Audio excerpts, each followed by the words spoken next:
Assalamu alaikum friends, welcome back to my daily cup of life YouTube channel. இன்றைக்கி நான் உங்களுக்கு காட்ட போகிற ரெசிபி வந்து பனானா பார். வீட்டில் நீங்கள் பனானா கொண்டாந்து அந்த பனானா மிஞ்சிச்சுண்டா அதை தூக்கி போட தேவையில்லை. அதால் நல்ல டேஸ்டியான பனானா பார் செஞ்சு கொள்ளலாம். வாங்க நாங்கள் இப்போ பனானா பார் எப்படி செய்கிறேன்னு பார்ப்போம். வீடியோவை ஸ்கிப் பண்ணாமல் பாருங்கள். இப்போ நான் இதுக்கு 5 பனானா சேர்த்திக்கிறேன். இது வந்து எங்கள் ரோட்டில் கொண்டாந்துட்டு மிஞ்ச பனானா தூக்கி போடாமல் அதை நான் எடுத்துக்கிறேன். நல்லா கொண்டாந்து கனிஞ்சாலும் பிரச்சனை இல்லை, எடுத்துக்கோங்க. அதோட 1 கப் ஓட்ஸ் எடுத்துக்கிறேன். இந்த ஓட்ஸை வந்து நாங்கள் நல்லா கிரைண்ட் பண்ணி எடுத்துக்கொள்ளணும். நெக்ஸ்ட் வந்து 1 கப் மைதா, 1/2 கப் மேப்பிள் சிரப், 1 எக். அதே மாதிரி நான் வந்து இன்றைக்கி ஆமண்ட்ஸ் கொஞ்சம் சாப் பண்ணி எடுத்துக்கிறேன். Baking powder 1/2 teaspoon. அதே மாதிரி ஒயிட் சுகர் 1 டேபிள் ஸ்பூன். இப்போ இது எல்லாத்தையும் எங்களுக்கு தேவைப்படும். ஸோ ஃபஸ்ட்டுக்கு நாங்கள் எங்களோட மைதாவை போட்டு அதுக்கு நாங்கள் பேக்கிங் பவுடரை போட்டு கொஞ்சம் நல்லா ஸ்ட்ரெயின் பண்ணி எடுத்துக்கொள்வோம்.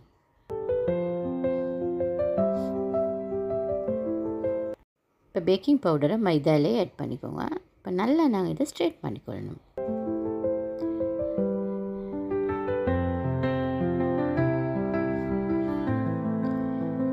இந்த ஃப்ளாரில் சில வேளை கட்டி கட்டிக்கும். ஸோ அது எல்லாத்தையுமே நாங்கள் இது பண்ணி ஸ்மாஷ் பண்ணி விட்டுட்டு நல்லா ஸ்ட்ரெயின் பண்ணி எடுத்துக்கொள்வோம்.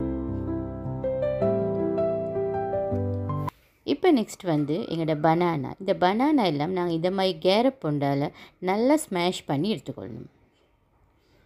வீட்டில் உங்களுக்கு பனானா கொண்டாந்துட்டு மிஞ்சிச்சிண்டா அதை நீங்கள் தூக்கி போட தேவையில்லை. நீங்கள் இப்படி பனானா பார் செஞ்சு கொண்டீங்கன்னா உங்கள் வீட்டில் குட்டிஸ் எல்லாம் விரும்பி சாப்பிடுவாங்க.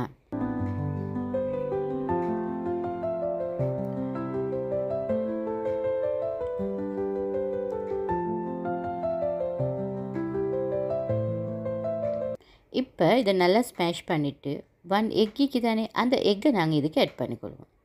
அதே மாதிரி மேப்பிள் சிரப்பையும் இதுக்கே நாங்கள் ஆட் பண்ணிக்கொள்வோம். இப்போ இது ரெண்டையுமே நல்லா நாங்கள் மிக்ஸ் பண்ணிக்கொள்ளணும்.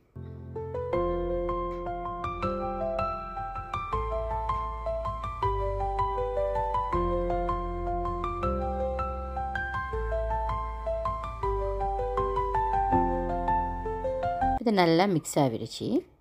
இப்போ நான் அந்த ஓட்ஸை கிரைண்ட் பண்ணி எடுத்தேன் தானே, அதையும் நான் மைதாவோடையே போட்டு மிக்ஸ் பண்ணிக்கொள்கிறேன்.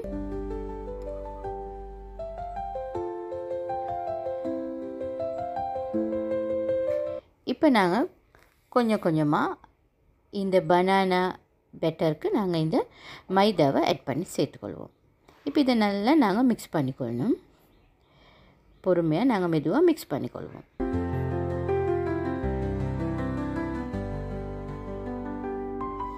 கொஞ்சம் கொஞ்சமாக போட்டிங்கன்னா மிக்ஸ் பண்ணுறதுக்கு ஈஸி, அப்போ கட்டி ஆகாது. இப்போ நல்லா நாங்கள் இதை மிக்ஸ் பண்ணிக்கொள்வோம். திரும்ப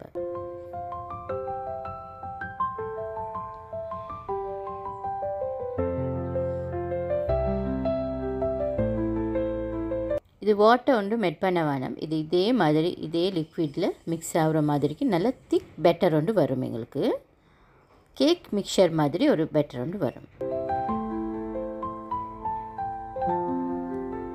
இது நல்லா மிக்ஸ் ஆகிடுச்சு.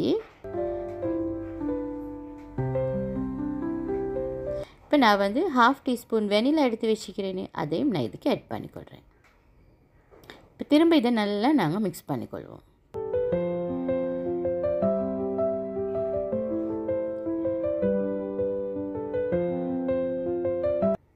இது நல்லா மிக்ஸ் பண்ணி பட்டுருச்சு. இப்போ நான் ஒரு ட்ரே ஒன்று எடுத்து அதுக்கு பட்டர் அப்ளை பண்ணி அதே மாதிரி ஃப்ளார் கொஞ்சம் டஸ்ட் பண்ணி எடுத்துக்கிறேன். நார்மலாக நாங்கள் கேக்குக்கு எப்படி ஃப்ளார் டஸ்ட் பண்ணி பட்டர் அப்ளை பண்ணி எடுப்போம் அதை மாதிரி நான் எடுத்துக்கிறேன். இப்போ அதில் நாங்கள் இந்த மிக்சரை போட்டுக்கொள்வோம். போட்டு இதை ஃபுல்லாக நாங்கள் கணக்காக ஸ்ப்ரெட் பண்ணிக்கொள்வோம்.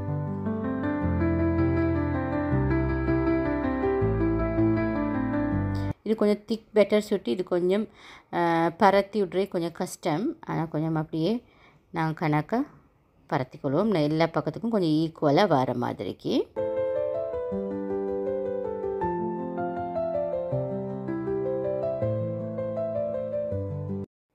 இப்போ சரி, இப்போ கணக்காக நான் பரத்தி விட்டுட்டேன். இப்போ நான் கட் பண்ணி வச்சுக்கிற ஆமண்ட் பீசஸை இதில் மேலால் அப்படியே தூவிக்கொள்கிறேன்.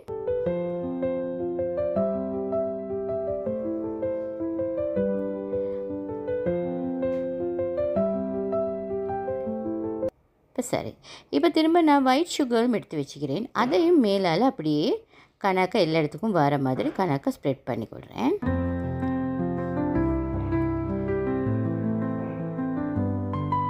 இந்த ஒயிட் சுகர் நாங்கள் இதுக்கு போட்டோன்னே இது பேக் ஆகி வரப்போக்குள்ள நல்லா கேரமலைஸ் ஆகின மாதிரி நல்லா மேலால் நல்ல ஒரு கலர் ஒன்றும் தரும், நல்ல ஒரு டேஸ்ட் ஒன்றும் தரும்.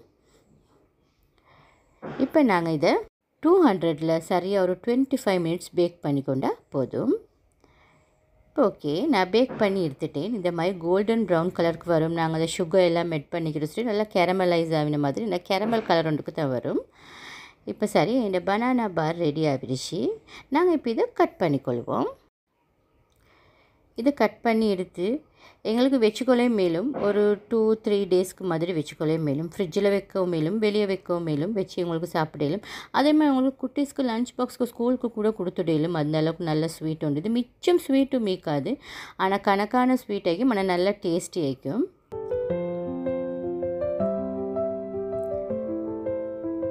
பாருங்கள், இப்போ கட் பண்ணி லேசாக கட் பண்ணி எடுத்துக்கொள்ளலும்.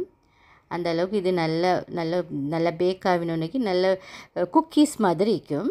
இங்கே பாருங்கள், நான் இப்போ கட் பண்ணி எடுக்கிறேன்.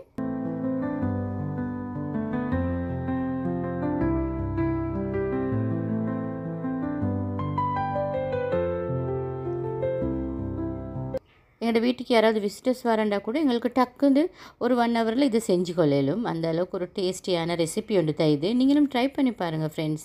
ட்ரை பண்ணி பார்த்துட்டு எனக்கு கமெண்ட்டில் ஷேர் பண்ணுங்கள் எப்படி இருந்துச்சு. இந்த ரெசிபி உங்களுக்கு பிடிச்சிருந்தா லைக் பண்ணுங்கள். உங்களோட ஃப்ரெண்ட்ஸோட வாட்ஸ்அப்பில் ஃபேஸ்புக்கில் கட்டாயமாக ஷேர் பண்ணிக்கோங்க. இது வரைக்கும் நீங்கள் இந்த சேனலை சப்ஸ்கிரைப் பண்ணாட்டி ப்ளீஸ் சப்ஸ்கிரைப் பண்ணி எனக்கு உங்களோட பெரிய சப்போர்ட்டை தாங்க. பனானா பார் சாஃப்டாக வந்து இது பாருங்கள். இதே மாதிரி இன்னொரு சூப்பரான ரெசிபியோட நான் உங்களை சந்திக்கிறேன். அது வரைக்கும் அஸ்ஸலாமு அலைக்கும். Have a nice day friends.